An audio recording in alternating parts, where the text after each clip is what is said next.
समस्त को प्रभु जीशुख्रीष्ट नाम मोर आंतरिक नमस्कार। ख्रीष्टर प्रिय भाई एवं भौणी माने आईब 40 पर्व तार 21 पद रु 24 पद आज आम मैंने ध्यान करवा। परमेश्वर के वाक्य को आम ध्यान करवा कि ता पूर्व आमको आहरी दुईट विषय जाना पड़ो जोटा कि अत्यंत गुरुत्वपूर्ण।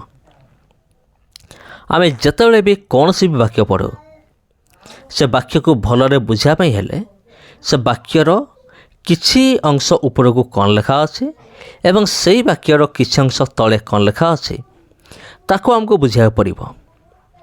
टोटाल कह गले से वाक्यर कॉन्टेक्स्ट को हमको बुझा पड़ो। ये गला 1 नंबर एवं 2 नंबर कौन 2 नंबर हूँ ये जो आयुब पुस्तक लेखा अच्छे या किए लिखी केबे लिखी यार राइटर किए आउ यह क्यों परिस्थिति लिखाई यार भौगोलिक परिस्थिति कौन यार ऐतिहासिक परिस्थिति कौन यार थियोलॉजिकल हिस्टोरिकल बैकग्राउंड कौन ये समस्त विषय मध्य हमको जानिया पड़ो।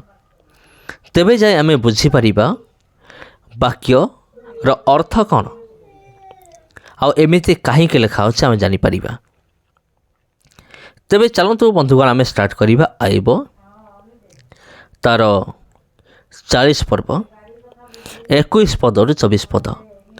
से नलवन भितर और झील पद्म वृक्ष तले शयन करे, पद्म वृक्ष अपना छायर ताको आच्छन्न करे। नदीर 22 वृक्ष ताहार चतुर्दिगरे थाए।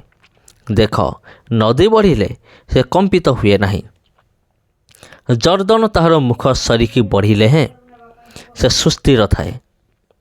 से जाग्रत थिबा बेले केही कि ताकु धरिबो अबा रज्जु द्वारा तार नासिका फोड़िबो। तबे प्रिय बंधुगण एठी मत बहेमत विषय लिखा अच्छी से माने किए से बहेमत बा एठी डायनासोर विषय लिखा अच्छी। या आपण ध्यान करंतु किए केते बेले केउठी आपण ए भितर प्रश्न गुड़िक आपण तैयारी करिकि आपण निजे बाइबल भितर खोजंतु। अनेक विषय आपण पाइबे एवं अनेक विषय आपण शिखिबे। तबे प्रिय बंधुगण आउ आज एतिकी पुणी देखा आपण सहित आउ गोटे भिडियो आउ गोटे अध्याय। धन्यवाद।